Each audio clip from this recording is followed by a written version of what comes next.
ہوگا نعرہ تکبیر، ہمیں آواز گوڑے تک پہنچانی ہے۔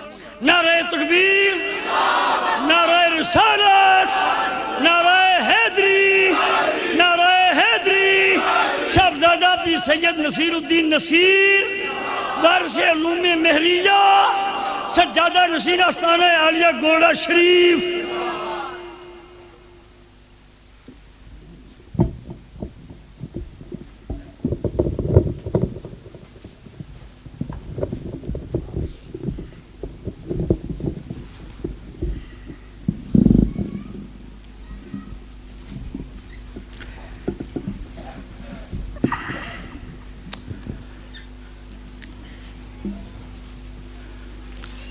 نحمده ونصلي على رسوله الكريم اما بعد فاعوذ بالله من الشيطان الرجيم بسم الله الرحمن الرحيم ان الله وملائكته يصلون على النبي يا ايها الذين امنوا صلوا عليه وسلموا تسليما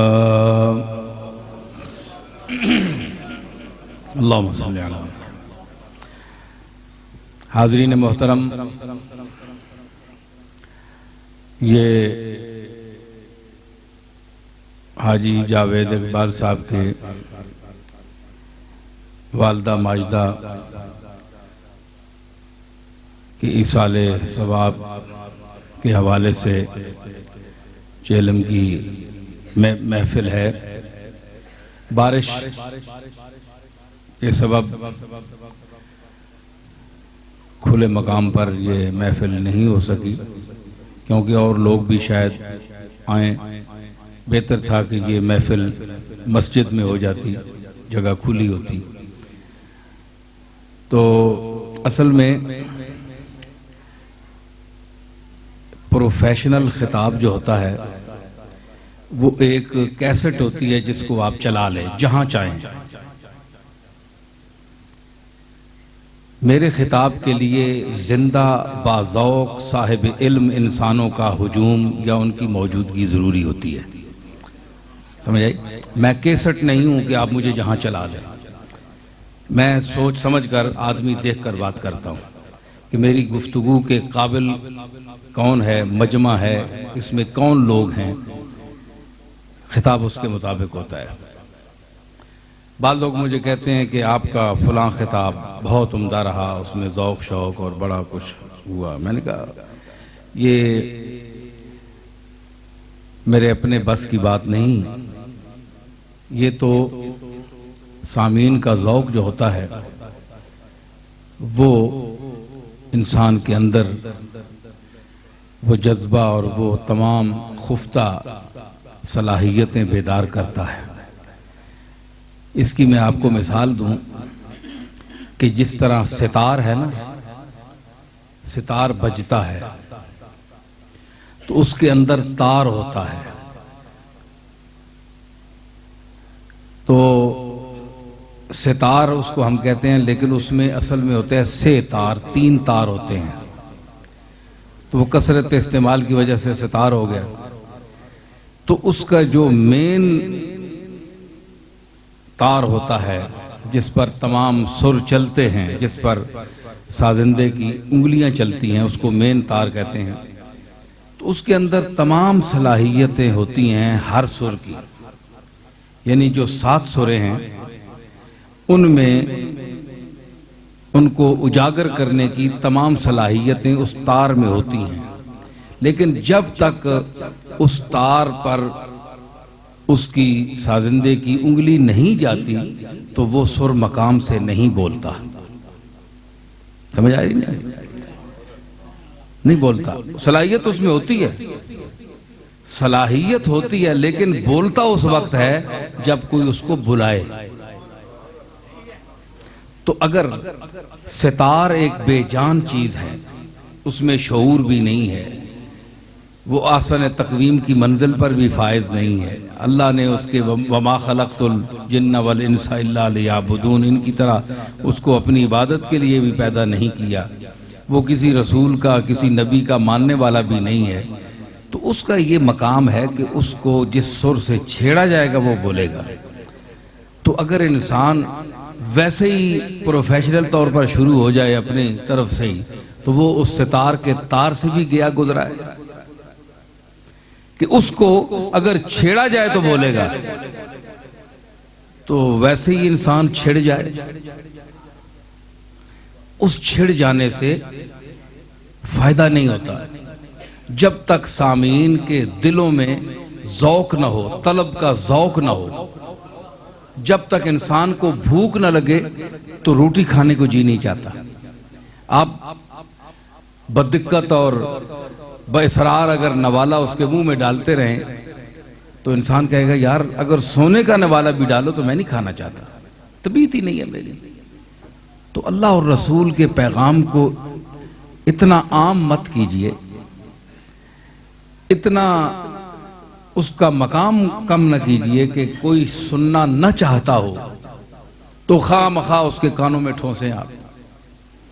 اس سے اللہ اور رسول کے کلام کی بے عزتی ہوتی ہے۔ اگر نہیں کوئی سننا چاہتا تو نہ سنے، اپنے دنیا کے اور کام کرے، کون اسے مجبور کرتا ہے؟ لیکن جو ذوق رکھتا ہے، کوئی بات سننا چاہتا ہے، اس کے لیے اس کا ہمتن گوش ہونا، اس ماحول کا قائم کرنا، زمان اخوان کا ہونا ضروری ہے۔ زمان، اخوان اور مکان، یہ تین چیزیں ہیں۔ ہمارے صوفیاء میں سماع کے لیے تین چیزیں ضروری گردانی گئیں کہ وقت مقرر ہو، ہم جنس لوگ ہوں، ذوق والے ہوں، سمجھ والے ہوں، رجوع اللہ ان میں ہو، علم ہو، اللہ کی طرف مائل ہو کر بیٹھیں، ذات کی صفات کی باتیں سننا چاہیں، ان میں آپ اللہ کا ذکر کریں، رسول کا ذکر کریں، قرآن و سنت کا ذکر کریں، یا کوئی ذوق کی بات کریں۔ تو آج یہ ایک آپ کو عجیب بات بتاؤں، خطاب کا یہ مقصد نہیں ہوتا کہ میں یہ چیلم کے حوالے سے بولوں کہ یہاں جناب اب یہ ایصال ثواب جائز ہے یا نہیں۔ یہ عام حضرت کوئی ہوتے تو وہ یہی کچھ بیان کرتے، مگر جو میں وقت کی ضرورت ہے اس کے نظر تحت میں چند باتیں پیش کر رہا ہوں۔ تو اس میں آپ یہ دیکھیں کہ جو ضرورت نہیں ہے، رغبت نہیں ہے لوگوں کو، تو ان کو دعوت دیتے ہیں اللہ کی طرف، رسول کی طرف۔ دعوت دینا پھر بھی اچھی بات ہے، اس میں ہم انکار نہیں کرتے، لیکن یہ ہے کہ تبلیغی جماعت ہے، بڑا کام کرتی ہے، دوڑ بھاگ بھی کرتے ہیں، لیکن صرف فرق میں جو گزارش کر رہا ہوں کہ زور سے بجبر لوگوں کو گھسیٹنا کہ آپ میری بات سنیں، تھوڑا وقت اللہ رسول کے لیے دیں۔ تو اگر کوئی شخص نہیں دیتا، کہتا ہے میں نے اپنے کام پہ جانا ہے، آپ جب میری جان چھوڑیں، تو اس میں ہتک ہوئی کہ نہیں اللہ اور رسول کی؟ کہ اللہ کے پیغام ایک شخص بلا رہا ہے اس کی طرف اور لوگ جان چھڑا رہے ہیں، تو ان کو اس حوالے سے دیکھنا چاہیے کہ کون شخص رغبت کرتا ہے، کون نہیں کرتا۔ ہمارے صوفیاء میں اور ان علماء ظواہر میں، یہ مبلغین جو ہیں، ان میں یہی ایک فرق ہے کہ صوفی اپنی جگہ پہ بیٹھا ہے، جو شخص طالب صادق ہے وہ چل کر اس کے پاس آتا ہے۔ جب آپ کو پیاس لگے گی تو آپ چل کر کنویں کے پاس جائیں گے، تو اب کنویں کے پاس آپ ڈول کا، رسے کا انتظام کریں گے، خود تکلیف اٹھائیں گے اور بمنت جھک کر پانی دیکھیں گے پہلے اور اس کو نکالیں گے، اہتمام کریں گے۔ تو اب یہ پانی چل کر آپ کے پاس گھر آئے تو آپ کو کیا قدر ہوگی اس کی؟ وہ اپنی جگہ بیٹھے رہے، تمام لوگ جو طالبان حق ہیں وہ ان کے پاس جاتے تھے، پھر ان کے منشا اور ذوق کے مطابق وہ گفتگو کرتے تھے جتنی ضرورت ہوتی تھی، لمبی چوڑی تقریریں نہیں ہوتی تھی۔ اگر اس کی طرف ایک نگاہ کرنا ان کے لیے کافی ہوتا تو وہ ایک نگاہ کرنے سے اس کا کام کر دیتے، ایک جملے سے، ایک لفظ سے، جی اگر کوئی شخص مطمئن ہوتا ہے تو اس کا کام پورا کر دیا۔ یہی صوفیاء اور عوام میں علماء ظواہر میں فرق ہے کہ ان کی یہ رائگاں کوشش سعی ناکام، اس میں خلوص اور عقل نہیں، کیونکہ حضرت بابا فرید الدین گنج شکر رحمۃ اللہ علیہ نے جب حضرت سلطان المشائخ نظام الدین اولیاء کو اپنی خلافت سے نوازا اور خلافت نامہ لکھ کر دیا تو اس میں ایک خاص جملہ آپ نے اس سے پہلے فرمایا کہ اے نظام الدین، خلافت کے لیے 3 چیزوں کا ہونا ضروری ہے۔ ایک علم، سب سے پہلے علم دین، علم شریعت، قرآن و سنت کا علم۔ دوسرے نمبر پر عقل، کہ انسان کی عقل ہو، حکمت ہو، دانائی اس میں ہو کہ وہ اس علم کو خرچ کرے، صرف کرے، کیونکہ سعدی شیراز نے کہا تھا کہ یک من علم را 10 من عقل باید، ایک سیر علم ہو تو اس کو خرچ کرنے کے لیے 10 سیر عقل چاہیے۔ ایک سیر عقل کو، علم کو خرچ کرنے کے لیے، تقسیم کرنے کے لیے لوگوں میں، کیونکہ لوگوں کے ذہن مختلف ہیں، یہاں کمرے میں 50-60 آدمی بیٹھے ہیں، 100 آدمی بیٹھا ہے، تو ان سب کا معیار ذہن ایک نہیں ہے۔ کوئی ذہین ہے، کوئی غبی ہے، کوئی پڑھا لکھا ہے، کوئی جاہل ہے، کوئی کس انداز کا ہے، کوئی کس طرح سے بات سمجھنا چاہتا ہے، کوئی کس ذہنیت کا ہے، تو وہ سیر علم کا جو ہے وہ ایک ہی ہے، تقسیم ہم نے مختلف لوگوں پر کرنا ہے۔ تو اب ایسی تقسیم ہو کہ کم از کم مختلف اگر 1,00,000 ذہن بھی ہوں تو ان میں جو مشترک صفت ہو کہ اکثریت ان جو پوائنٹ کی گفتگو ہے اور وہ مقامات کی باتیں ہیں ان کو سمجھ سکتی ہے، تو وہ باتیں کی جائیں تاکہ اکثریت اس کو سمجھ جائے، پھر ان میں رغبت ہو۔ تو ایک سیر علم کی تقسیم کرنے کے لیے 10 سیر عقل چاہیے۔ اب آج کے ہمارے اکثر علماء میں علم 10 من ہے تو 1 پاؤ عقل ہے، 1 پاؤ یا 1.5 چھٹانک عقل ہے۔ علم 10 سیر، عقل 2 چھٹانک۔ 2 چھٹانک عقل جو ہے وہ 10 سیر علم کو کیسے تقسیم کرے گی؟ وہ تو خود اس کو سما ہی نہیں سکتی، اکثر لوگوں کا یہی حال ہے۔ تیسرا فرمایا کہ عشق چاہیے، اندر ایک تڑپ چاہیے۔ عشق کیا ہے؟ تڑپ ہے۔ اب دیکھیں گے پروانہ جو ہے یہ کسی آکسفورڈ یونیورسٹی کا پاس ہے، ایک پرندہ ہے، اس میں کیا ہے؟ اور وہ یہ تو نہیں ہے آپ کی طرح سانس لیتا ہے، اس کا معدہ ہے، اس کا نظام ہضم ہے، اور وہ کھاتا پیتا ہے، اس کا وہ بھی پانی پیتا ہے، کیونکہ جو چیز سانس لیتی ہے وہ پانی پیتی ہے، پانی کے سوا زندہ نہیں ہے۔ قرآن نے فرمایا کہ ہم نے ہر چیز کو پانی سے زندہ کیا، تو ظاہر ہے کہ پھر قرآن کے اس منصوص حکم کے مطابق ہر چیز پانی پیتی ہے، جو ہلتی ہے، جو سانس لیتی ہے وہ پانی پیتی ہے۔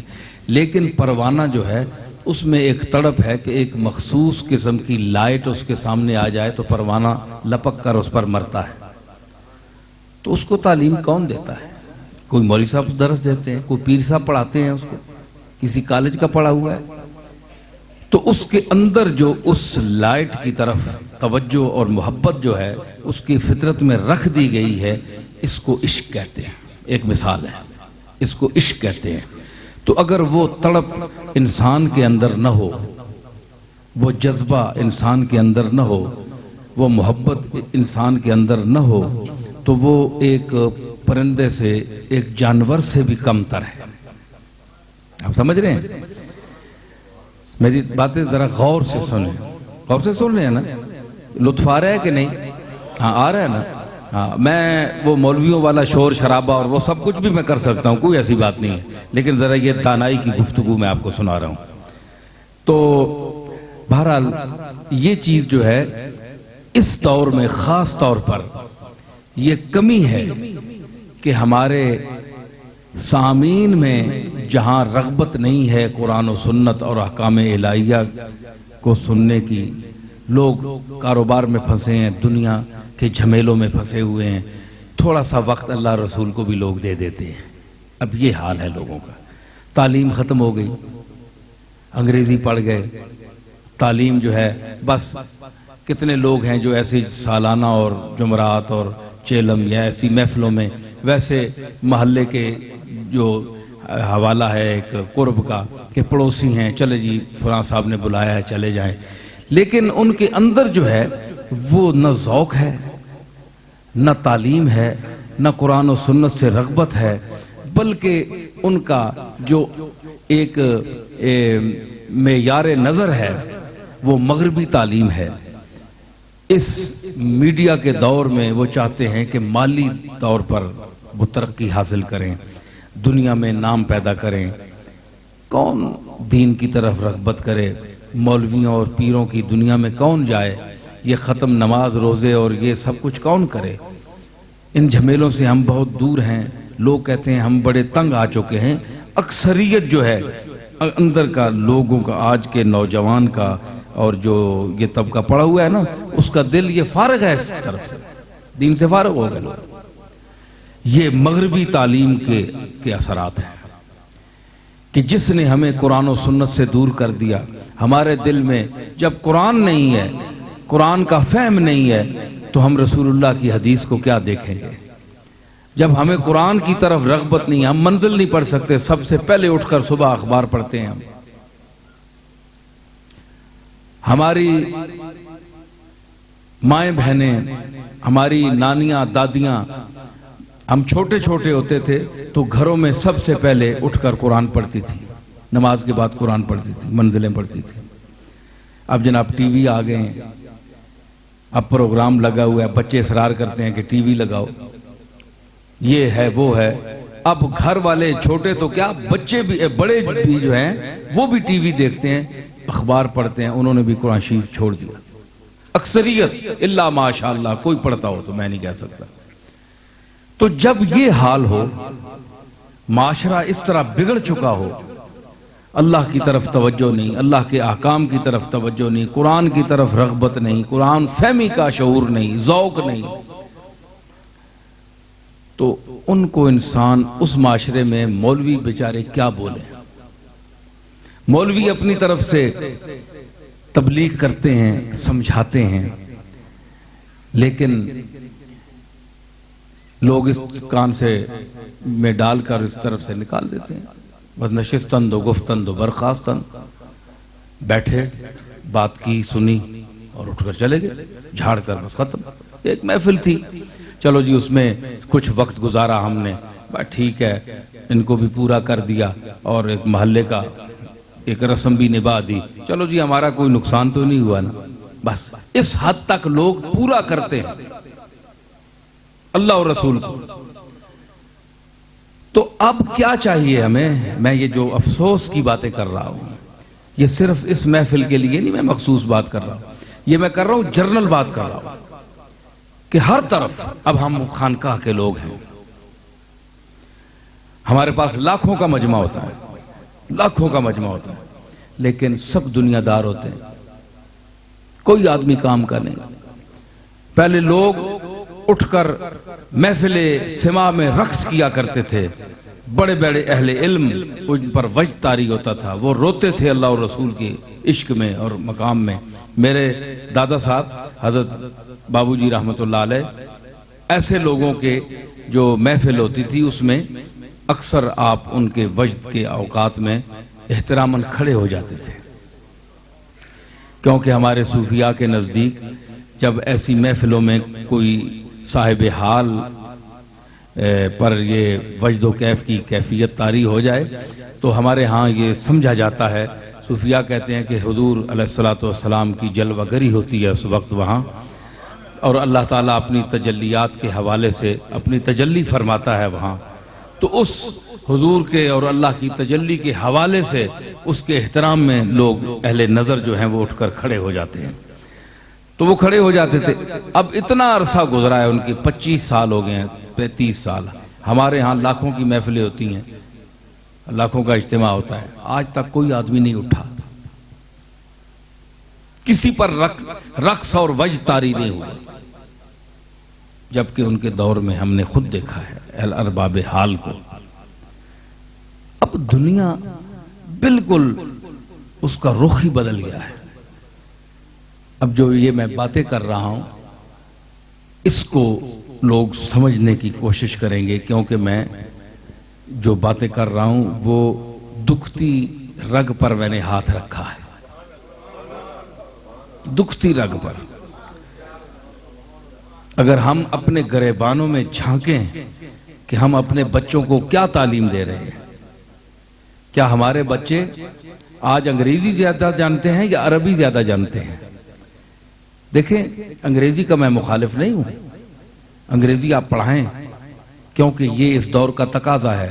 ایک عالمی سطح پر ایک ہوا چلی ہوئی ہے، ہمارا سب کچھ انگریزی میں آیا ہوا ہے، لیکن یہ آپ دیکھیں کہ آپ وہ لوگ جو اس زبان کو بہت مقام دیتے ہیں، کیا ان کے نزدیک انگریز کا مقام یہ ہے کہ اس کی زبان کو اتنی اہمیت دی جائے؟ کیا انگریز کوئی رسول تھا؟ کیا انگریزی زبان میں قرآن نازل ہوا؟ ہم کیا ہیں؟ پہلے ہم دیکھیں کہ ہم کیا ہیں۔ کیا ہم مسلمان نہیں ہیں؟ بحمداللہ ہیں۔ ہمارے رسول کس زبان سے تعلق رکھتے تھے؟ آپ کی زبان عربی تھی۔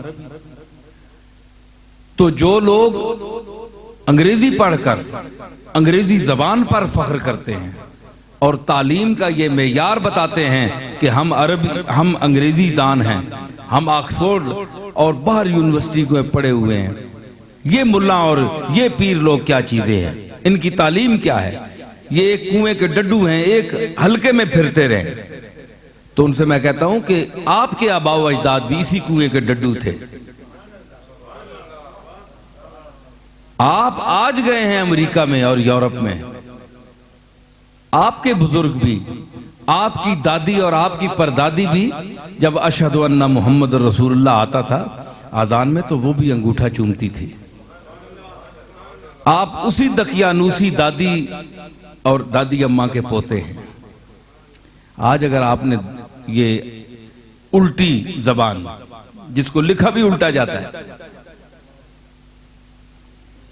لکھا بھی الٹا جاتا ہے، الٹی بات، تو اس پر آپ اتنے فخر کناں ہیں، تو جس ذات کا آپ کلمہ پڑھ رہے ہیں، جس پر آپ ایمان لا رہے ہیں اور آپ دعویٰ کرتے ہیں کہ ہم اس کے امتی ہیں، اس کی زبان آپ کو نہیں آتی، یا آپ اس کی زبان کو آپ اہمیت نہیں دیتے، تو آپ کہاں کے مسلمان ہیں اور کیسے مسلمان ہیں؟ جس رسول پر آپ ایمان لائے، جو قرآن آپ کے لیے عربی زبان میں اترا، اور جس خالق کو آپ منزل قرآن سمجھتے ہیں کہ وہ قرآن کو نازل کرنے والا ہے، آپ کا حق بنتا ہے کہ نہیں؟ آپ کا، میرا، سب کا حق بنتا ہے کہ ہم وہ زبان سیکھیں۔ وہ زبان سیکھیں گے، قرآن پڑھیں گے تو ہم پر گریہ اور کیفیت طاری ہوگی۔ اس کے بعد رسول اللہ صلی اللہ علیہ وسلم کے ارشادات پڑھیں گے، حضور کی فصاحت و بلاغت، اور آپ کا مرتبہ اور مقام اس وقت آپ پر منکشف ہوگا کہ آپ سید الفصحاء اور بلاغات کیسے ہیں، افصح العرب والعجم کیسے ہیں۔ جب آپ کو اس زبان کی ابجد بھی نہ آتی ہو تو آپ کے ذہن میں حضور کی عظمت کیا جاگزی ہوگی؟ مجھے افسوس سے کہنا پڑتا ہے کہ اس دور میں وہ ذوق اور وہ مستی اور وہ کیفیت جو ہے اس کا خاتمہ ہو چکا ہے۔ اب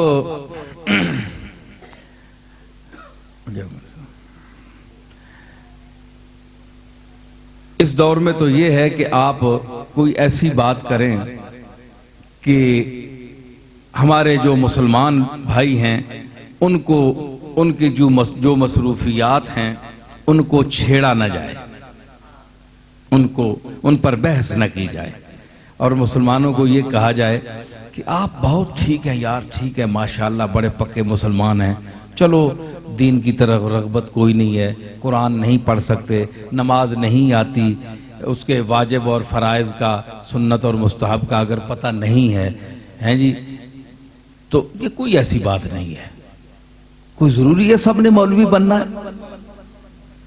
ہے؟ تو یہ جو انداز فکر ہے یہ ہماری نئی نسل کا کیوں ہے کہ مولوی غسل دلائے گا، میت کو نہلائے گا اور ختم پڑھے گا، خطبہ دے گا، نماز پڑھے گا، پڑھائے گا، نکاح پڑھا دے گا، تو یہ بڑا گھٹیا سا کام ہے، یہ ان مولویوں کو 500-600 روپے دے کر بس ٹرکا دیا کرو، یہ ہماری جدید نسل کا ہے، تو یہ ایک ضرورت ہے اس کو ہم پورا کرتے ہیں۔ ان کے دل میں یہ عظمت نہیں کہ یہ لوگ کیا کام کر رہے ہیں، یہ کس منصب سے یہ منصب منتقل ہوا ہے، پوری امت میں، عالم اسلام میں یہ جو منصب عظیم ہے یہ کہاں سے آیا؟ یہ حضور سید الانبیاء جناب محمد رسول اللہ صلی اللہ تعالی علیہ وسلم کی تعلیمات کا جو ورثہ ہے وہ علماء اس کے وارث ہوئے۔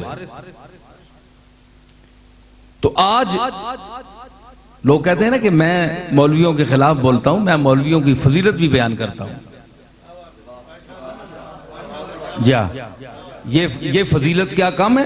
میں ان کے خلاف نہیں بولتا، وہ چند مخصوص مولوی ہیں، جو مطلب ہے کہ ہر جگہ میں مستثنا کرتا ہوں کہ ہم ایسے مولویوں کو، اب دیکھیں نا جو کچھ لوگ کہتے ہیں کہ جناب پیر ہوتے ہی ایسے ہیں، ان پڑھ پیر ہیں، دم تویز اور یہی کچھ کرتے ہیں، آج کل ان کے پاس اور ہے کیا، نذرانہ ان کو دے دے، خوش کر دے، بس جیبیں گرم کر دو، کافی ہے۔ جہاں کوئی اعتراض کرے گا، یہ دیوبندی اور وہابی لوگ کہتے ہیں تو مجھے تو تکلیف نہیں ہوتی کہ یہ مجھے کہہ رہے ہیں،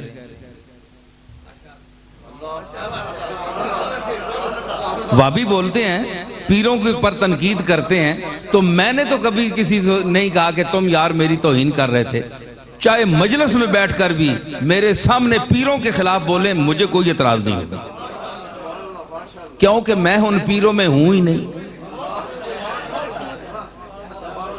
جب مجھے کوئی اعتراض نہیں ہوتا میرے سامنے آپ بولیں، میرے خلاف بولیں، پیروں کے خلاف بولیں کہ یہ چکر باز ہوتے ہیں، لوٹتے ہیں لوگوں کو، پیسہ کھاتے ہیں، دم تویز کرتے ہیں، یہ سب چکر کرتے ہیں، یہ سب فراڈ ہے، مجھے کوئی تکلیف نہیں، کیونکہ میں نے کبھی فراڈ کیا ہی نہیں، اللہ نے فضل ابھی تک نہیں کیا، آگے کا پتہ نہیں، سمجھ آئی؟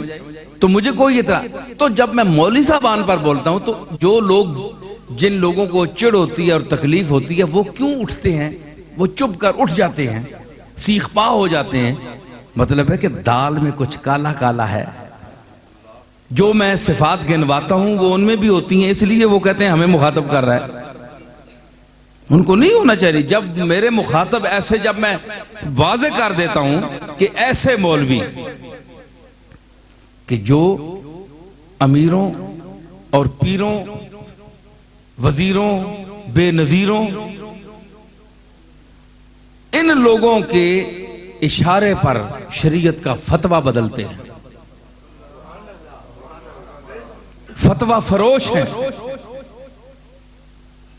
پیسہ 500 روپے کا نوٹ ان کو دے دیا جائے تو فقہ سے ایک جزی نکال لائیں گے کہ یہ ٹھیک ہے جناب، جس طرح یہ کہہ رہے ہیں ان کو، ان کے حق میں یہ فلاں نے لکھا ہے۔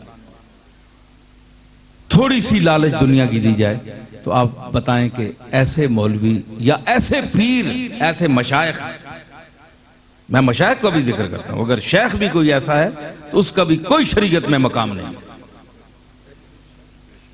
سب سے مقدم اللہ اور رسول کی شریعت ہے، اللہ اور رسول کا حکم ہے۔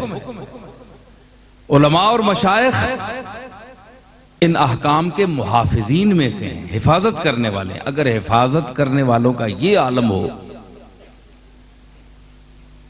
ان لوگوں کو بھی آپ دیکھیں نا، امام احمد بن حنبل رحمت اللہ علیہ کہ مسئلہ خلق قرآن پر اختلاف اٹھا، شخصی حکومت تھی، شخصی حکومت۔ اب تو مشرف صاحب کسی کو قتل نہیں کر سکتے، صدر ہونے کے باوجود، وزیر اعظم ہونے کے باوجود جمالی صاحب کسی کو یوں سر عام کھڑے ہو کر قتل نہیں کر سکتے کھڑا کر کے۔ اس وقت یہ تھا کہ وہ شخصی حکومت تھی، سامنے 1,00,000 آدمی کو کھڑا کر کے اگر وہ قتل کر دے تو بادشاہ کو کوئی نہیں پوچھ سکتا تھا۔ وہ دور تھا، ابھی تک یہ مغلیہ دور میں یہ سلسلہ رہا شخصی حکومتوں کا۔ امام احمد بن حنبل نے کہا کہ قرآن اللہ کی صفت ہے، خلق نہیں ہے، مخلوق نہیں ہے۔ خیر اختلاف ہوا، امام احمد بن حنبل کو سڑکوں پر گھسیٹا گیا، رسہ ڈال کر ان کو گھسیٹا گیا۔ اور یہ نوجوان جو ہوتے ہیں نا، ان سے شیطان بھی پناہ مانگتا ہے۔ یہ لڑکے ینگ جو ہیں، ان ینگ لڑکوں کے ہاتھ سے ان کو کھنچوایا گیا، گھسیٹا گیا، اور 3 درے روز لگتے تھے ان کی پیٹھ پر کہ کہہ کہ یہ اللہ کی کیا ہے، مخلوق ہے، خلق ہے قرآن۔ انہوں نے کہا اللہ کی صفت ہے۔ پھر کوڑا لگتا تھا، بوڑھا آدمی تھا، اور 2,00,000 موضوع حدیث کا حافظ اور 4,00,000 صحیح حدیث کا حافظ، جس کے مقتدی حضرت پیران پیر شیخ عبد القادر جیلانی جس کے مقتدی ہیں، مقلد ہیں، وہ امام احمد بن حنبل، حنبلی مسلک کا بانی۔ آج بھی حجاز مقدس، مدینہ شریف اور یہ مکہ شریف، یہ بھی حنبلی ہیں صاحب، وہاں فقہ حنبلی چلتی ہے، سارا حجاز حنبلی ہے۔ اتنا بڑا امام، اس کو گھسیٹا جا رہا ہے، اور ان کا وصال بھی اسی طرح ہوا، لیکن نہیں مانے، مر گئے، دنیا سے چلے گئے، لیکن اپنی ضد کو نہیں چھوڑا۔ یہ ہوتا ہے اہل علم کا مقام ہے۔ تو بادشاہ گھبرا جاتا تھا کہ اس بوڑھے کو جب ان کو باندھ کر دربار میں لایا جاتا تھا امام احمد بن حنبل کو، تو جو بڑے بڑے علماء اس دربار میں بیٹھے ہوتے تھے، بادشاہ کے چمچے علماء، جو احمد بن حنبل کی حق گوئی اور بے باکی کو گستاخی قرار دیتے تھے بادشاہ کی، وہ بیٹھے ہوتے تھے۔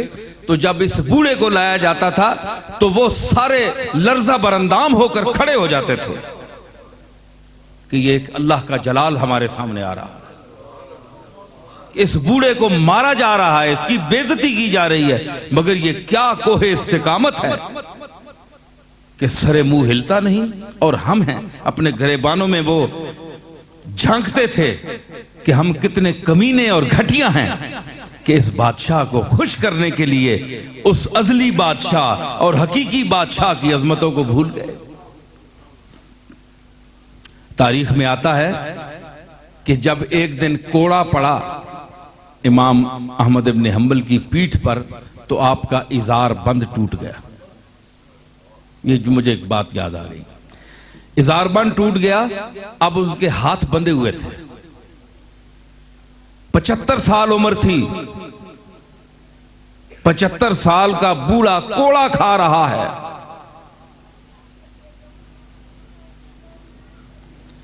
ازار بند ٹوٹ گیا، اب خطرہ تھا کہ میں ننگا ہوتا ہوں سرے دربار، یوں اپنا رخ کیا آسمان کی طرف،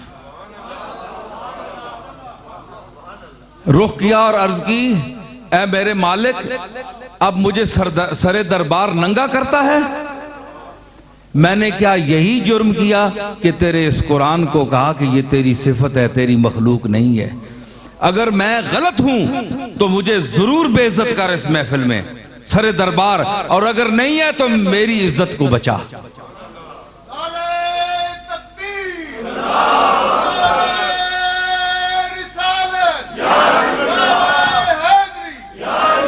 تو کیا ہوا؟ لکھتے ہیں، یہ بڑی پکی بات ہے، یہ چھوٹی موٹی کتابوں کی بات نہیں جو میں بات کرتا ہوں، اللہ کے فضل سے مستند کرتا ہوں، اس پر کوئی شخص اگر گرفت کرے گا تو میں حوالہ پیش کروں گا۔ تو کہتے ہیں کہ غیب سے ایک ہاتھ نمودار ہوا، غیب سے جبریل کا ہاتھ تھا، خدا جانے ملول اعلیٰ حاملان عرش کا کوئی ہاتھ تھا فرشتے کا، ایک غیب سے ہاتھ نمودار ہوا اور احمد ابن حنبل کے اس ازار بند کی جگہ یوں اس نے پھیرا اور ازار بند جو ہے دوبارہ جڑ گیا اور وہ بے عزت ہونے سے بچ گئے، اللہ نے بچا لیا۔ اس مقام پر وہ شخص بھی تو عالم تھا نا، جو صاحب مذہب تھا، جو ایک مسلک کا موجد تھا، اس نے اپنے علم کو اللہ کی احکام کی بلندی کے لیے، ظلم اور تعدی کے خلاف آواز اٹھانے کے حوالے سے اس نے علم کو استعمال کیا، تو اللہ نے ہر جگہ اس کی عزت بھی رکھی، اس کا نام بھی پیدا کیا، اور آج تک، اور آپ کو سن کر حیرت ہوگی کہ احمد ابن حنبل کا مزار بھی کہیں نہیں ہے، حیرت ہے۔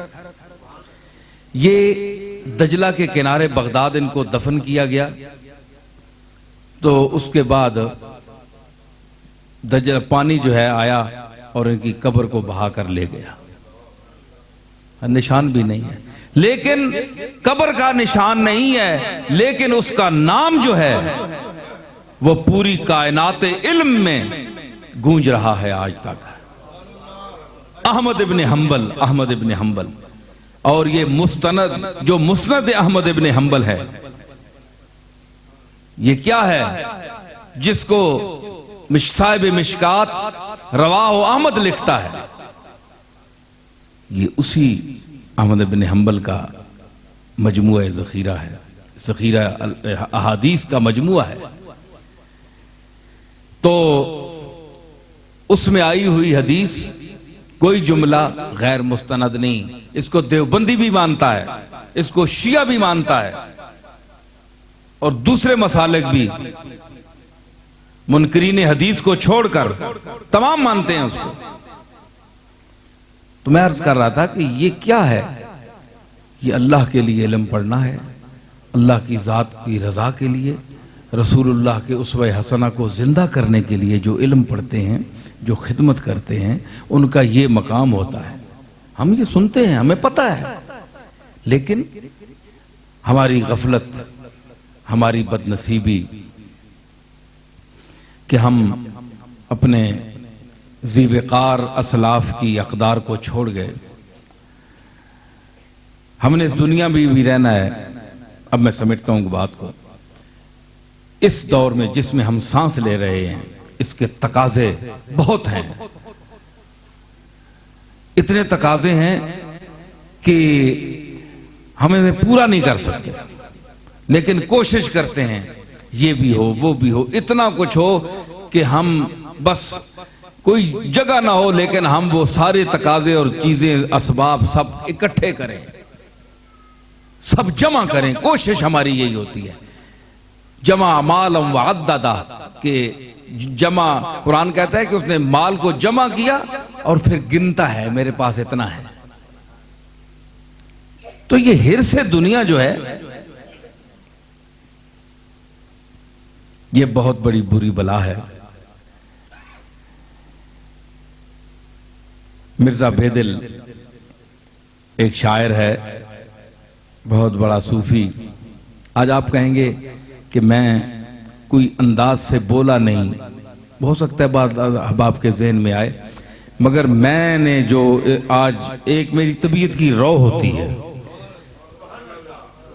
کہ میں کیا بولوں گا، یہ میں یہاں آیا تو میں نے کہا اس حوالے سے بھی گفتگو ہو، تاکہ آپ سمجھدار لوگ بیٹھے ہیں، آپ میری بات کو سمجھیں، پھر یہ پیغام آگے تک پہنچائیں، اور اس کیمرے کے حوالے سے یہ دور تک پیغام انشاءاللہ جائے گا کہ ہم میں وہ جرت پیدا ہو اور وہ علم اور قرآن و سنت کی طرف رغبت اور محبت پیدا کرے۔ جب آپ کے میرے دل میں یہ چیز پیدا ہوگی تو خود بخود محفل رنگین ہو جائے گی۔ بس رنگ ان کا ہے، ہمارا رنگ کچھ نہیں ہے، ہیں جی؟ یہ تو اللہ کا رنگ ہے، رسول اللہ کا رنگ ہے۔ دیکھیں رنگ، یہ کپڑا ہے نا، یہ کپڑا، پیرزادہ صاحب بیٹھے ہیں، پیرزادہ مصطفیٰ صاحب، ان کی سرخ ٹوپی ہے، ان پر بھی رنگ ہے، سرخ رنگ ہے، ہیں جی؟ لیکن یہ رنگ کیا ہے؟ یہ میں 2-4 منٹ لوں گا۔ رنگ کیا ہے؟ رنگ ہے، رنگ جوہر ہے یا عرض ہے؟ یہ مفتی سلیمان صاحب بھی تشریف فرما ہیں، منطق میں خاص مہارت ہے ان کو، اور درسیات بھی ماشاءاللہ پڑھاتے ہیں۔ مولانا محب النبی صاحب کے شاگرد ہیں نا؟ ہاں، مجھے یاد ہے زمانہ آپ کی پڑھائی کا۔ تو آپ بھی جانتے ہیں کہ جوہر کیا ہے اور عرض کیا ہے۔ جوہر کی تعریف یہ ہے جو اپنی ذات سے قائم ہو، قائم بذات ہو، اور جوہر وہ ہے جو کسی کے حوالے سے قائم ہو۔ یہ رنگ جو ہے، رنگ کی کیا تعریف ہے؟ یہ جب تک ٹوپی پر نہیں آئے گا یہ ظاہر نہیں ہوگا۔ اس کے لیے ٹوپی کا وجود ضروری ہے۔ اس کپڑے کے رنگ جو کچھ ہے، اس پر ظاہر ہونے کے لیے اس کپڑے کا پہلے ہونا ضروری ہے جو اس رنگ کو قبول کرے، اس کو عرض کہتے ہیں جی۔ تو عرض جو ہے یہ قائم بذات نہیں ہوتا، اپنی ذات سے قائم نہیں ہے۔ تو کائنات جتنی ہے یہ اپنی ذات سے قائم تو نہیں ہے، اس کی ذات سے قائم ہے۔ تو کائنات ساری آراز ہیں، عرض ہیں، رنگ اس کا ہے۔ اب جو چیز رنگ پکڑنے کے قابل ہو وہ رنگ لے لیتی ہے، اور جس میں رنگ قبول کرنے کی صلاحیت نہ ہو وہ رنگ قبول نہیں کرتی۔ رنگ بحال اپنے رنگ میں رہتا ہے۔ یہ نہیں ہے جناب کہ نعوذ باللہ اللہ نے رنگ نہیں چڑھایا، بھائی رنگ تو اب بھی موجود ہے، لیکن تم میں وہ رنگ قبول کرنے کی صلاحیت نہیں ہے۔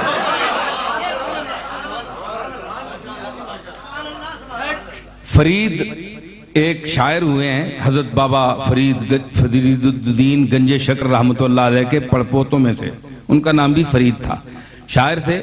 بابا نانک جو ہے نا، یہ ان کا مصر تھا، ان کے شلوک جو ہیں اس میں شامل کیے گئے، اور یہ وہ فرید ہیں۔ بعض لوگ بابا صاحب کے متعلق کہتے ہیں، بابا صاحب تو بہت پہلے تھے، یہ ان کے پوتوں میں ایک فرید نامی شاعر بھی تھا۔ تو ان کا ایک شعر مجھے یہاں یاد آ گیا۔ میں نے کہا نا کہ جو رنگ کے لیے اس کا محل ہونا ضروری ہے، محل ظہور جہاں وہ رنگ ظاہر ہوگا۔ وہ کہتے ہیں کہ فریدہ مہندی رانگلی، فریدہ مہندی رانگلی جو لائی سگل جہان۔ فریدہ، یہ جتنے کائنات میں جس چیز پر آپ جو رنگ دیکھ رہے ہیں نا، جو چیز چاہے جاندار ہے چاہے غیر جاندار ہے، جس رنگ میں آپ کو نظر آ رہی ہے، یہ اس بے رنگ نے ان پر رنگ چڑھایا ہے، ہر چیز پر رنگ چڑھایا ہے۔ فریدہ مہندی رانگلی جو لائی سگل جہان، تمام جہان نے لگائی ہے۔ ایک نانو رنگ چڑھ گیا، ایک رہ گئے امن امان۔ نہیں، ایک نانو رنگ چڑھ گیا، ایک رہ گئے امن امان۔ تو کچھ جو اس قابل تھے اس رنگ کو، اس خوبی کو اپنے میں جذب کرنے کے لائق تھے، وہ رنگین ہو گئے۔ کوئی ابو بکر بن گیا، کوئی عمر بن گیا، کوئی عثمان بن گیا، کوئی علی بن گیا، لیکن جو رہ گئے امن امان، ابو جال ہو گیا، ابو لہب ہو گیا، عتبہ ہو گیا، عتیبہ ہو گیا، فرعون ہو گیا، حامان ہو گیا، شداد ہو گیا، نمرود ہو گیا، رہ گئے امن امان۔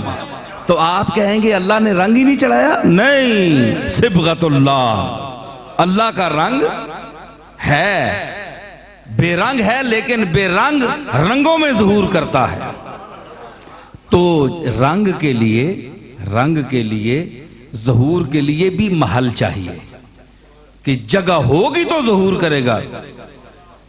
مفتی ظہور اللہ صاحب بیٹھے ہیں ہاشمی، ان کی سفید پگڑی کے لیے جو سفیدی ہے، اس کے لیے بھی کپڑا چاہیے جس پر سفیدی نظر آئے۔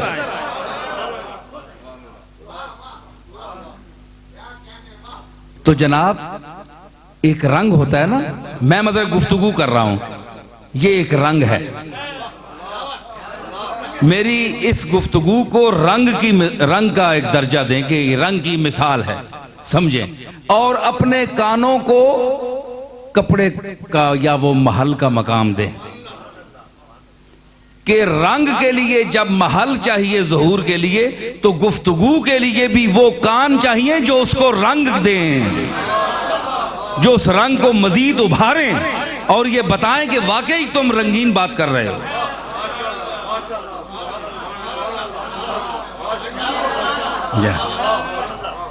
تو اس لیے یہی شور ہے، یہی ایک غوغا ہے ہر طرف کہ جناب وہ ذوق والے نہیں رہے۔ اب لوگ، میں نے جس طرح میں خود وہ کر رہا ہوں، شکوہ کر رہا ہوں، افسوس کر رہا ہوں، لیکن اب وہ بھی نہیں رہے، لیکن اب اس کا محل بھی تو کوئی ہو نا۔ فیضان نبوت تو اب تک جاری ہے، حضور کا فیضان ختم نہیں ہوا اور نہ ہوگا، بلکہ مٹ گئے، مٹتے ہیں، مٹ جائیں گے عادات تیرے، نہ مٹا ہے نہ مٹے گا کبھی چرچا تیرا۔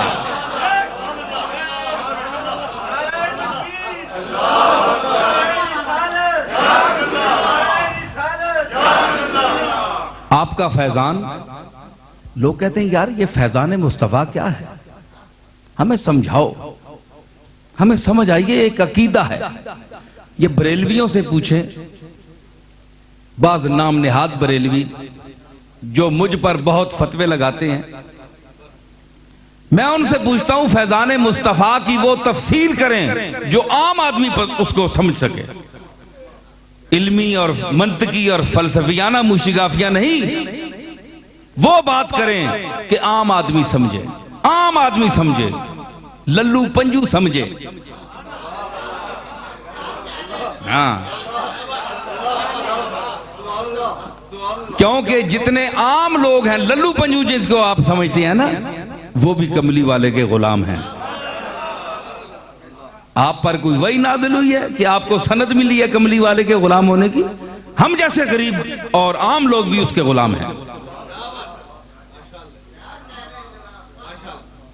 میں عرض کرتا ہوں کہ فیضان رسول کے لیے کیا دلیل ہے آپ کے پاس کہ عام بندہ سمجھے؟ فیضان ہے، بعض کہتے ہیں جی فیضان رسول ہے، سمجھاؤ۔ میں کہتا ہوں کہ کیفیات سمجھائی نہیں جاتی، کیفیات وارد ہوتی ہیں۔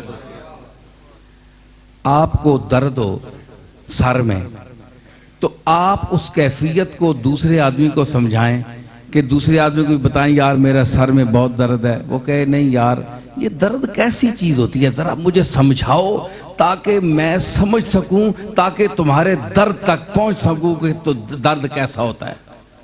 اب سمجھانے کو سے انسان کے ویسے سن کر تو درد پیدا ہو جائے گا، لیکن جو دوسرے انسان کے سر میں درد ہے وہ درد اس کو اس طرح نہیں سمجھ آ سکتا، سمجھانے سے انسان کو درد سمجھ نہیں آ سکتا، کیونکہ یہ کیفیت اس آدمی پر طاری ہے جو اس درد سر میں مبتلا ہے۔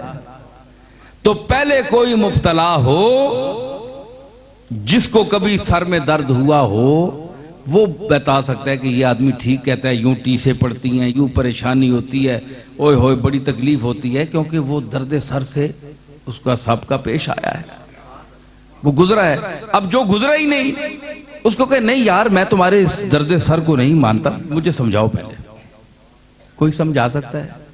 دنیا کا فصیح سے فصیح ترین، بلیغ سے بلیغ ترین انسان لے آئیں، سمجھا کر وہ درد کا قائل نہیں کر سکتا۔ صرف ایک لمحہ اس کو درد نصیب ہو سر کا، وہ خود سمجھ جائے گا، سمجھائے بغیر سمجھ جائے گا۔ سمجھ آئی نا؟ تو فیضان رسول اور عشق رسول کو سمجھنے کے لیے سمجھا نہیں جاتا، اس کو خود پر طاری کرنا پڑتا ہے۔ سمجھ آئی؟ یہ کیفیت ہے، اور کیفیت کا تعلق طاری ہونے سے ہوتا ہے۔ مثلا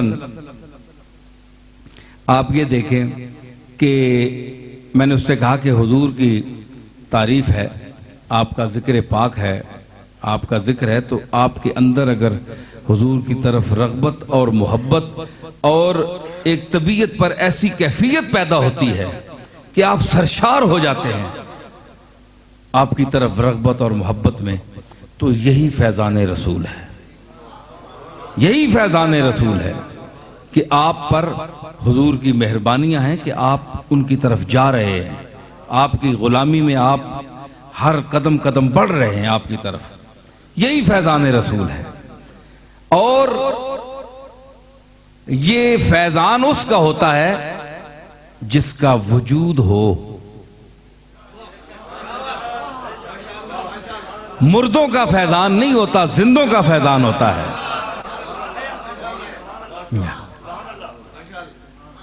تو وہ ذرا اور طبیعت کے تھے، ہم سے بہت لوگوں کو ملنا پڑتا ہے نا، اور مختلف عقائد کے لوگوں سے۔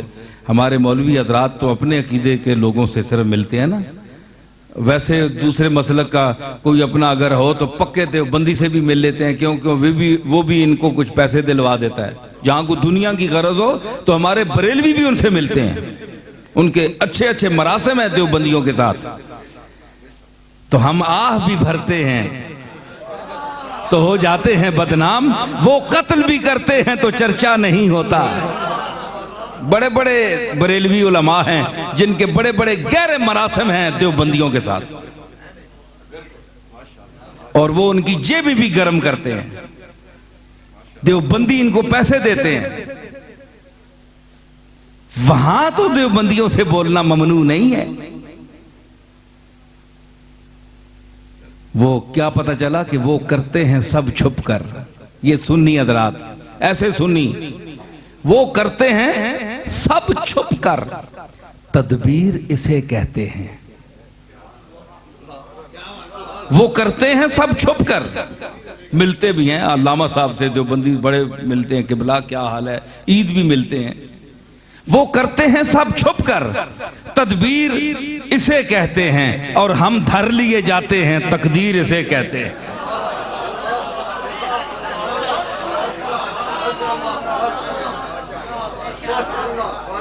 وہ کرتے ہیں سب چھپ کر، تدبیر اسے کہتے ہیں، ہم دھر لیے جاتے ہیں، تقدیر اسے کہتے ہیں۔ ہم صرف یہ ہے کہ اگر کوئی ہمیں گولشی میں بھی ملنے آ جائے، کسی مدرسے میں بھی اگر کوئی دیوبندی بلا ہی لے مجھے ویسے ملنے کے لیے، تو میں اگر چلا بھی جاؤں تو جناب یہ اس کا مسلک انہوں نے چھوڑ دیا، ان لوگوں کو تقویت دے رہے ہیں، ان کے جانے سے ان کو تقویت ملتی ہے، یہ ہے وہ ہے، تو خود ملاقاتیں بھی ہو رہی ہیں، باتیں بھی ہو رہی ہیں، اور خفیہ گھاتیں بھی ہو رہی ہیں، ہیں جی، تو سب کچھ ہو رہا ہے۔ تو آپ کے لیے جائز ہے؟ یہ غلط بات ہے۔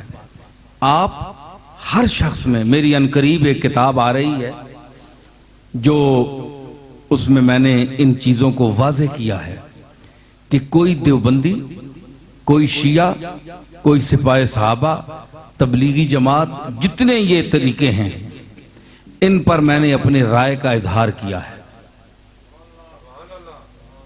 کہ ان کا کیا کیا آج عمل ہے دنیا میں، یہ کیا کر رہے ہیں، کس حد تک یہ ٹھیک ہیں اور کہاں تک یہ غلط ہیں.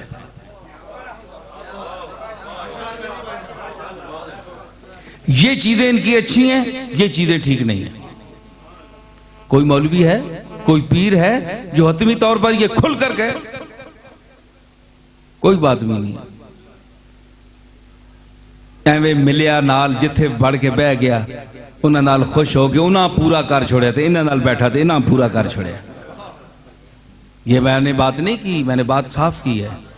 اب دیکھیں نا، شیعہ حب اہل بیت کہتے ہیں کہ اہل بیت سے محبت کرو، تو کیا سنی بریلوی یہ کہیں گے کہ حب اہل بیت حرام ہے، نہیں کرنی چاہیے کیونکہ شیعہ کرتے ہیں اس لیے نعوذ باللہ ہم اہل بیت کو گالی دیں گے؟ بات ٹھیک ہے، جو حب اہل بیت شیعہ یہ کہتے ہیں وہ ٹھیک ہے. اب ان کی مذہب کی تفصیلات میں جانا، یہ وہ جانے اور وہ جانے، مذہب جانے اور وہ جانے، ان سے ہمارا کوئی تعلق نہیں ہے. جو مین چیز ہے حب اہل بیت، ہم ان کے ساتھ ہیں. وہابی کہتے ہیں، دیوبندی کہتے ہیں کہ اللہ سے مانگو، مشکل کشا حاجت روا اللہ ہے. تو یہ ٹھیک کہتے ہیں. تمام مشائخ نے کہا، تمام اولیاء اللہ نے کہا، قرآن و سنت نے بھی کہا حقیقی مشکل کشا اللہ ہے. مشکل کشا جب مصیبتیں انبیاء پر اور اولیاء پر آئیں تو انہوں نے کس کی ذات کے سامنے سجدہ کیا؟ اللہ سے ہی مانگا. یہ کوئی بری بات تو نہیں ہے، ٹھیک ہے. لیکن ہم توسل اور تشفع کے قائل ہیں کہ ہم الحضور علیہ السلام کا وسیلہ اللہ کی بارگاہ میں پیش کرتے ہیں. اگر وہ اس کا اختلاف کرتے ہیں تو یہ غلطی پر ہیں. اس میں کیا ہے؟ اللہ تعالیٰ کو شفیع رسول کو ہم شفیع غالب تو نہیں سمجھتے کہ جو رسول اللہ اگر ضد کر جائیں تو اللہ کو اس طرح کرنا پڑتا ہے. نہ، وہ روتے ہیں، اللہ سے مانگتے ہیں، اللہ ان کی مانتا ہے، ان کو امید ہے. اور جو حضور پر کرم ہے اللہ کا وہ تو آپ سب جانتے ہیں، محبوب ہیں اللہ کے. پھر بھی وہ عرض کرتے ہیں. تو ہمیں یہ اگر کوئی عقیدہ رکھتا ہے تو یہ غلط بات نہیں ہے. تو اسی طرح اور تبلیغی جماعت ہے، تبلیغ کرتی ہے، ٹھیک ہے. جس کو نماز روزہ نہیں آتا، آج کل کون ہے اکثر لوگوں کو پکڑ کر سنیں آپ، ان کو نماز روزہ نہیں آتا. اگر یہ کام کرتے ہیں تو ان کو آپ کیوں منع کرتے ہیں؟ کرنے دیں، اچھی بات ہے، دین کی خدمت کر رہے ہیں. لیکن اس سے اوپر کہ وہ سبق پڑھائیں جناب رسول اللہ دنیا سے مر گئے، چلے گئے، مٹی کے ساتھ مٹی ہو گئے، یہ لوگ اب مدینے کیوں جاتے ہو، یہ ہے وہ ہے. یہ بات غلط ہے، ہم نہیں مانتے. ٹھیک ہے جی، ہم نہیں مانیں گے یہ بات. تو اسی طرح دوسرے ہیں حضرات. تو مطلب ہے کہ ہر مسلک کا اس میں کوئی اچھی باتیں بھی ہیں. تو آپ یہی سمجھتے ہیں کہ اہل سنت والجماعت تمام خیر کا مجموعہ ہے؟ آپ میں بھی بڑی باتیں ہیں. آپ جو مستحب چیزیں ہیں ان کو فرائض کا درجہ دیتے ہیں. یہ اہل سنت کی بات کر رہا ہوں میں. ہم میں بھی خامیاں ہیں، اور خامیاں بعد کے ان مولویوں نے پیدا کی ہیں. جو اکابر ہمارے اہل سنت تھے انہوں نے یہ باتیں پیدا نہیں کی. وہ قرآن و سنت کے اسی انداز میں آ رہے تھے. انہوں نے چھوٹی چھوٹی باتیں اپنی طرف سے پیدا کر کے امت کو پریشان کر دیا. اب لوگ یہ ڈھونڈتے ہیں، دیکھتے ہیں کہ یہ بریلویوں کی مسجد ہے یا دیوبندیوں کی ہے، شیعہ کی ہے. امت کو پریشان کر دیا ان لوگوں نے. تقسیم ہو گئی امت. اس کی ذمہ داری کس پر ہے؟ نہ کوئی بریلوی سامنے آتا ہے، نہ کوئی دیوبندی سامنے آتا ہے، نہ کوئی شیعہ سامنے آتا ہے کہ اس کا ذمہ دار کون ہے.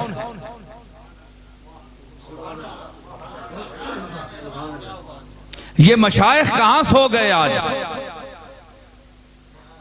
جو ان لوگوں کو اس پلیٹ فارم پر جمع کرنے کے لیے آئے تھے. مشائخ کا اور کیا کام ہے؟ نذرانے بٹورنا، دست بوسی کرانا، پراپرٹی اور جائیداد بنانا. ہمارا کام، ہمارے باپ دادا کا کیا تھا کہ جو بچھڑے ہوئے لوگ ہیں، جو آپس میں ٹوٹ گئے ہیں، ان کو جمع کرنا. یہ ہمارا کام تھا، ہمارے بزرگوں کا کام تھا. آج اگر یہ آواز اٹھائی جائے کہ شیعہ کو، دیوبندیوں کو، بریلویوں کو، سپاہ صحابہ کو، سپاہ محمد کو، لشکر طیبہ کو اور تبلیغی جماعت کو کلمہ گو ہیں، ان کو ایک پلیٹ فارم پر اکٹھا کرنے کی کوشش کی جائے تو کہتے ہیں یہ آدمی کیوں یہ بولی بول رہا ہے؟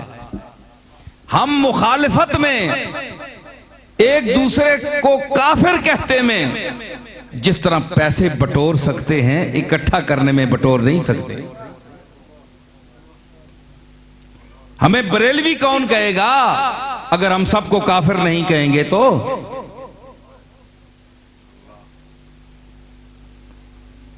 یہ اپنی روٹیاں سیدھی کرنے کے لیے، صرف پیسہ کمانے کے لیے۔ اسی طرح دیوبندیہ کا ان کا بھی یہی حال ہے، وہ اپنے اس پنجرے میں بند ہیں کہ وہ ان کو کافر کہتے ہیں، یہ ان کو کافر کہتے ہیں۔ تو یہ سلسلہ باہمی تکفیر کا سلسلہ کب تک چلے گا؟ کیا کوئی آواز نہیں ہے دنیا میں، پاکستان میں، انڈیا میں، بر صغیر پاک و ہند میں کوئی ایسا آدمی نہیں ہے، نہ علماء میں نہ مشائخ میں، سب خاموش ہیں۔ یزید وقت کے آگے ہیں، یزید وقت کے آگے کھڑے ہیں سب خاموش۔ یزید وقت کے آگے کھڑے ہیں سب خاموش، حسین ہی جو چلائے تو کوئی بات چلے۔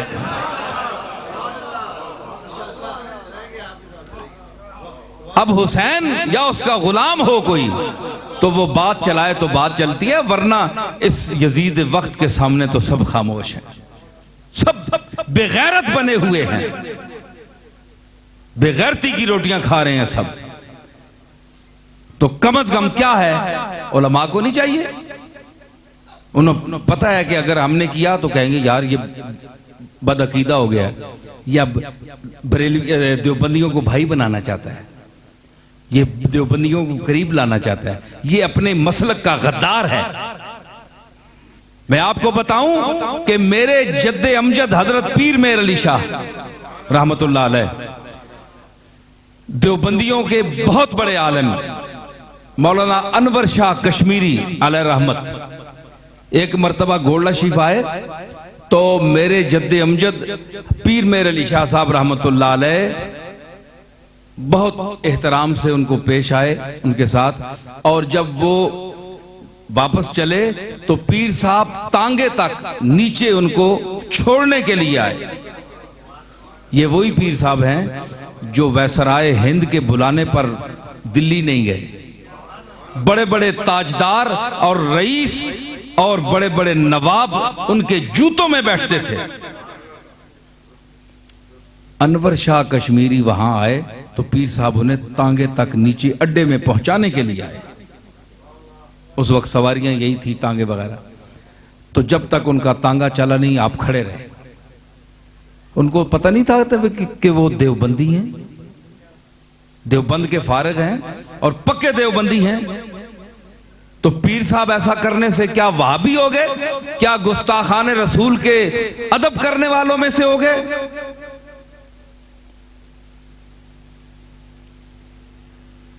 یہ میرے سامنے مفتی ظہور اللہ ہاشمی بیٹھے ہیں، یہ مولانا محب النبی کے صاحبزادے ہیں۔ کل بھی وہاں مفتی عبد الشکور ہزاروی آئے تھے وزیر آباد سے، تو میرے پاس بیٹھے رہے تو یہی باتیں چلی، تو انہوں نے مجھے بتایا کہ ہمارے استاد مولانا محب النبی صاحب نے اپنے شیخ اور استاد حضرت پیر مہر علی شاہ صاحب رحمت اللہ علیہ کی طرح کسی دیوبندی کو کافر نہیں کہا۔ اتنا بڑا علامہ، آج تو ہر آدمی علامہ بنا پھرا ہے، لیکن مولانا محب النبی بڑے عالم تھے، میں نے ان کو زیارت کی ہے، میرے دادا کے پردادا کے شاگرد بھی تھے اور مرید بھی تھے۔ تو انہوں نے کیا کہا؟ وہ دیوبندیوں کو کافر نہیں کہا، صرف کیسے دیوبندی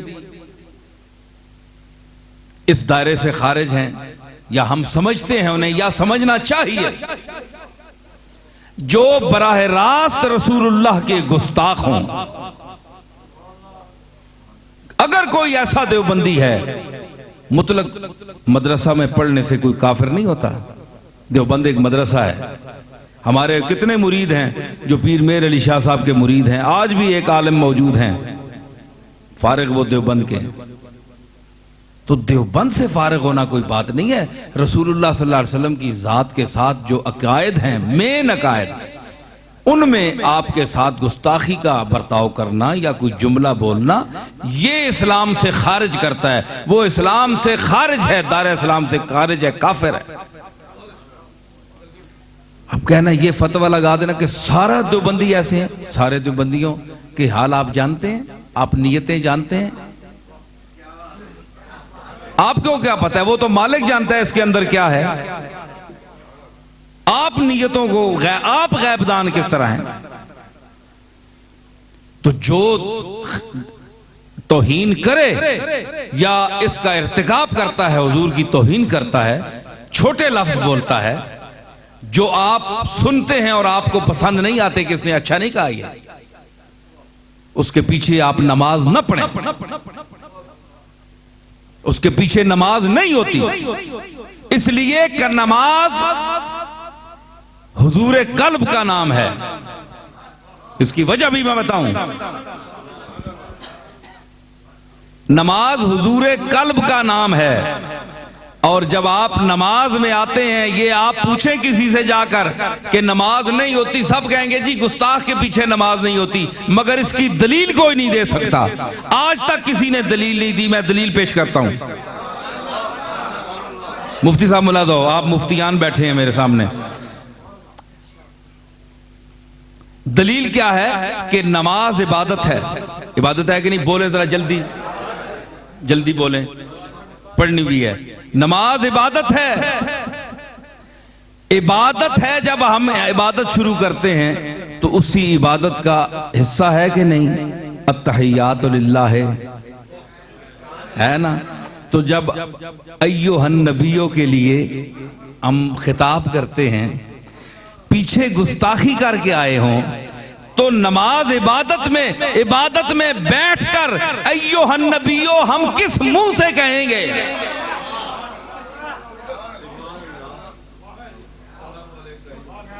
السلام علیکہ سلام بھیجیں.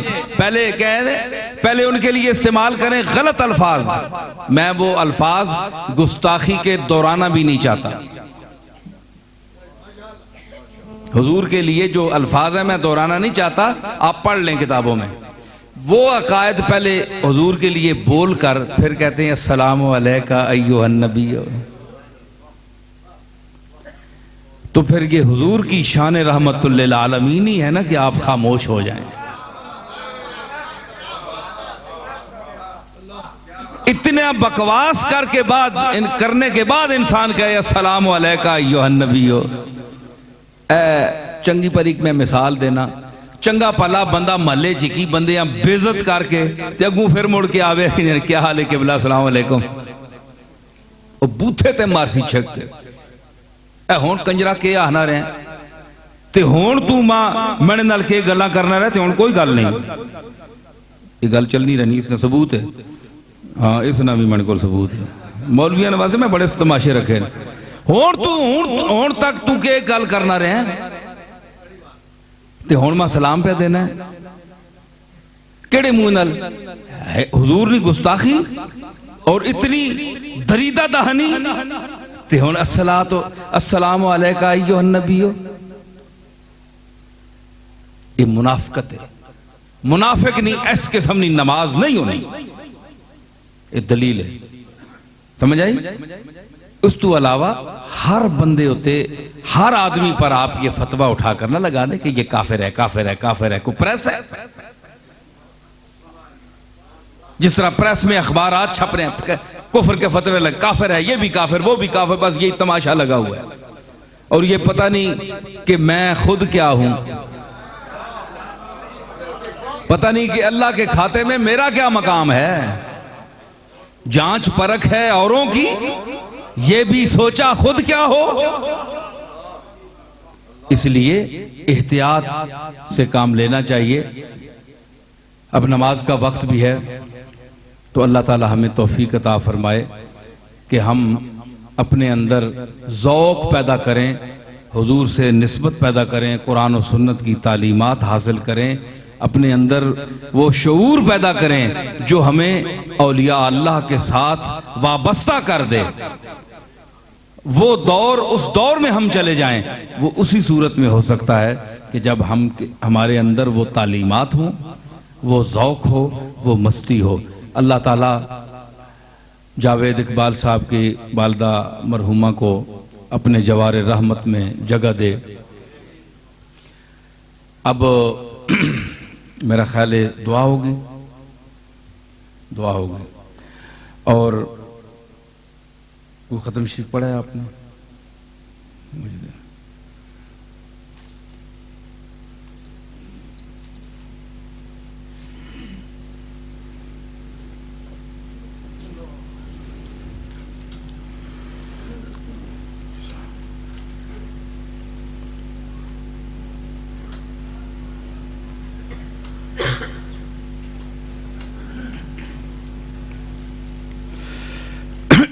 علام شریف اور کل شریف میں پڑھ دیتا ہوں. اعوذ باللہ من الشیطان الرجیم, بسم اللہ الرحمن الرحیم, الحمد للہ رب العالمین, الرحمن الرحیم, مالک یوم الدین, ایاک نعبد و ایاک نستعین, اهدنا الصراط المستقيم, صراط الذين أنعمت عليهم غير المغضوب عليهم ولا الضالين.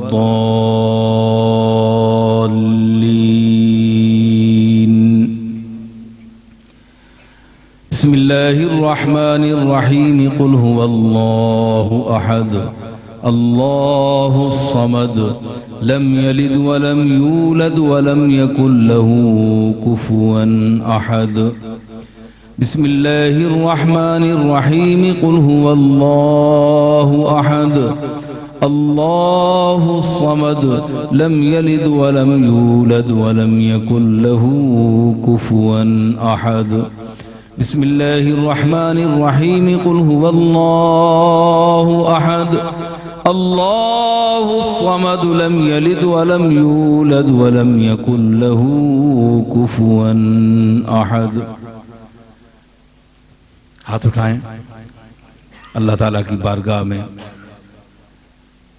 جو کچھ آپ نے پڑھا ہے اور یہاں پڑھا گیا ہے اور میں نے جو پڑھا ہے, ان کی والدہ مرحومہ کو اس کا ثواب اللہ تعالیٰ پہنچائے اور ان کے درجات بلند فرمائے. آمین.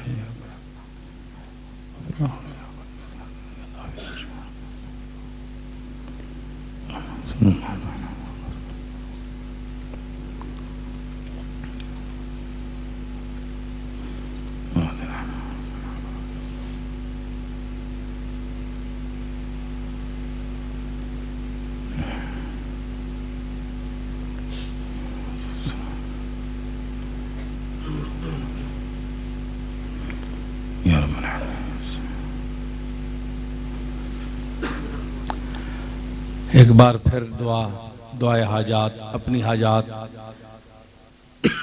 دل میں رکھیں. اللہ تعالیٰ سب کی حاجات پوری فرمائے, مشکلات آسان فرمائے.